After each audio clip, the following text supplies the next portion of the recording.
안녕하세요. 로고스 나경원 변호사입니다. 산재급여 관련해서 전원합의체 판결이 났던 중요한 사안에 대해서 하나 소개를 해드리도록 하겠습니다. 산재로 인해서 장애를 입은 경우 장애급여를 받게 되는데 이것을 일시금으로 받는 경우가 있고 연금으로 받는 경우가 있습니다. 장애보상 일시금은 이제 장애급 등급이 낮은 경우에 지급을 하게 되는데 일정한 등급 이상이 되는 경우에는 연금으로 이것을 지급을 받을 수 있습니다. 그런데 이제 장애보상 일시금을 받은 사람이 장애 상태가 악화가 되는 경우들이 있습니다. 기존에 이제 장애가 있어서 장애보상 일시금을 받았다가 몸이 악화가 되어서 재요양을 하게 되는 경우, 다시 병원 치료를 받게 되는 거죠. 그 후에 장애 상태가 종전의 장애 상태에 비해서 악화가 되는 경우에는 장애 등급이 변경이 되게 됩니다. 등급이 더 올라가게 되는 거죠. 이렇게 장애 상태가 종전에 비해서 악화가 되어서 장애 등급이 변경이 되면 그에 따른 이제 장애 급여의 금액도 늘어나게 되겠죠. 그래서 이제 그 새로 변경된 장애 등급에 해당하는 급여를 받게 되고 이 장애보상연금으로 이것을 지급받습니다. 그런데 이미 지급받은 것이 있기 때문에 그 받은 것을 그 연금으로 환산을 해서 그 지급받은 금액에 해당하는 날짜만큼의 연금은 빼도록 그렇게 이제 산재보험법에 규정을 하고 있는 겁니다. 그러니까 쉽게 말하자면 이미 받았던 것만큼의 연금은 그 날짜를 계산해서 빼고 줘라 이제 그런 취지겠죠. 왜냐면 이전에 받았던 것에다가 새로 악화돼서 변경된 장애 등급에 해당하는 그 장애보상연금을 전액 다 주게 되면 그 이미 받았던 부분까지 중복해서 급여를 받는 것이 되기 때문에 이제 그 부분을 빼고 주라는 것이 당연합니다. 그런데 오늘 소개해드릴 대법원 판결에서는 기존의 법리하고 약간 다른 전원합의체 판결을 하였습니다. 전원합의체 판결이라는 건 뭐 아시는 분들도 계시겠지만 보통의 대법원 판결은 3명의 대법관이 이제 판단을 하게 되는데요. 전원합의체 판결은 말 그대로 전원이 재판부를 구성해서 그 중에서 다수 의견을 가지고 판결을 내리는 것을 전합의체 판결이라고 하게 되는 겁니다. 그래서 기존의 대법원 판결을 변경하는 경우에 이렇게 전원합의체 판결을 하게 됩니다. 기존의 대법원 판결에 따른다면 기존의 장애급여에 해당하는 장애보상 일시금을 이미 받은 금액에 해당하는 날짜만큼 빼고 지급을 해야 되는 것이 기존의 판례인데요. 이 사안은 약간 특이한 사안입니다. 근로자가 장애급여를 청구를 안 했습니다. 장애급여를 받을 수 있는데 그래서 청구를 하지 않고 기존 장애에 대해서는 보상을 전혀 받지 않고 있다가 재요양을 하면서 기존 장애 상태가 악화가 되어서 장애 등급이 변경이 됐습니다. 그래서 이제서야 내가 이 악화된 거 가지고 장애보상연금을 청구를 하겠다. 예를 들어서 예전에 7급이었다면 이제 새로운 것은 뭐 한 3급이다. 뭐 이렇게 이제 급수가 올라갔다.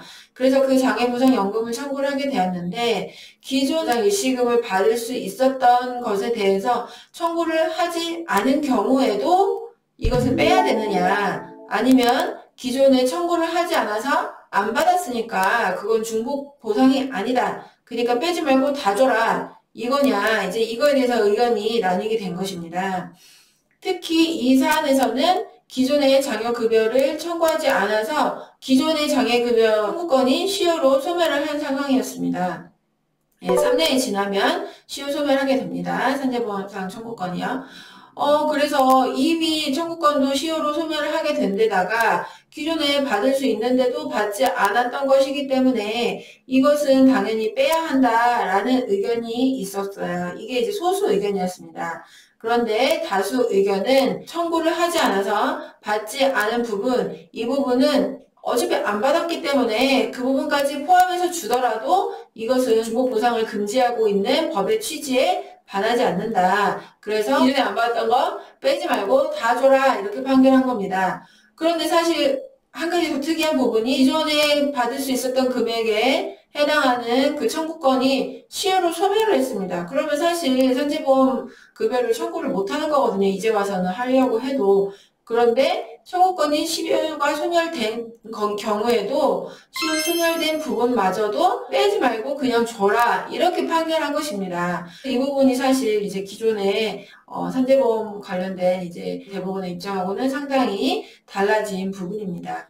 그래서 이게 사실 시효 소멸된 거를 이제 빼고 생각을 한다면 약간 일리가 있습니다. 기존에 받을 수 있었던 부분인데 아직 청구를 안 해서 못 받았기 때문에 그 부분을 준다고 하더라도 중복 보상은 되지 않는다고 볼 수는 있죠.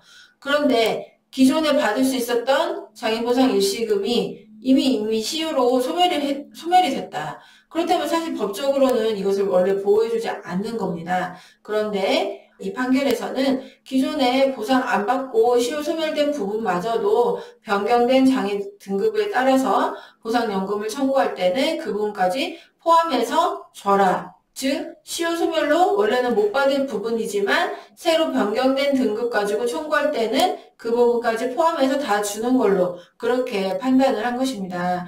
그래서 이제 다수 의견하고 달리 이제 소수 의견이 이미 3년 지나서 청구권이 소멸됐는데 이 소멸된 부분에 대해서까지 준다는 것은 맞지 않다. 이제 이렇게 반대 의견을 이제 주장을 했습니다. 사실 이제 법적으로는 사실 일리가 있는 부분입니다. 소멸시효라는 거를 이제 규정해 두고 있는 취지는 권리가 있더라도 그 권리가 일정 기간 동안 행사하지 않은 경우에 그 권리를 소멸하여서 법적인 안전성을 이루려는 것이거든요. 시도 때도 없이 몇십 년 지난 다음에 계속 이거 줘라 이렇게 이제 되는 것을 막기 위해서 법에서 시효를 만들어두고 있는 것입니다. 그런데 이제 대법원에서는 기본적으로 업무상 발생한 장애에 대해서는 가급적 이제 그거를 보호를 해주자. 게다가 기존 장애가 악화돼서 어차피 등급을 받는 마당에 기존의 장애급에 대해서 지급이 안 됐다면 그 부분까지 청구를 해서 지급이 된다는 것은 중복보상의 그 금지 취지에도 반하지 않는다라고 판단을 한 것입니다. 사실 이제 법리적인 입장에서는 반대 의견대로 소멸시효가 완성된 부분에 대해서는 안 준다는 게 법리적으로는 맞는 부분이 있지만 그러나 대법원 다수 의견은 업무상 장애에 관련해서 가급적 근로자를 보호해주자라는 취지를 더 중요하게 두고 판단을 할 것으로 보입니다. 특히 기존에 장애급여를 청구하지 않아서 청구권이 시효로 소멸한 경우에도 그 부분마저도 장애 등급이 변경돼서 더 많은 금액을 청구할 수 있는 경우에는 그 부분까지 포함해서 받을 수 있다라고 대법원에서 판단을 했던 사안입니다. 네, 장애급여 관련해서 이제 중요한 부분이기 때문에 이 부분은 오늘 좀 자세히 소개를 해드렸습니다. 네, 장애급여 산재 관련해서 문의사항 있으시면 네, 나비 선생에게 물어보세요. 네, 앞으로도 중요한 판결들, 의미 있는 판결들 소개해 드리도록 하겠습니다. 감사합니다.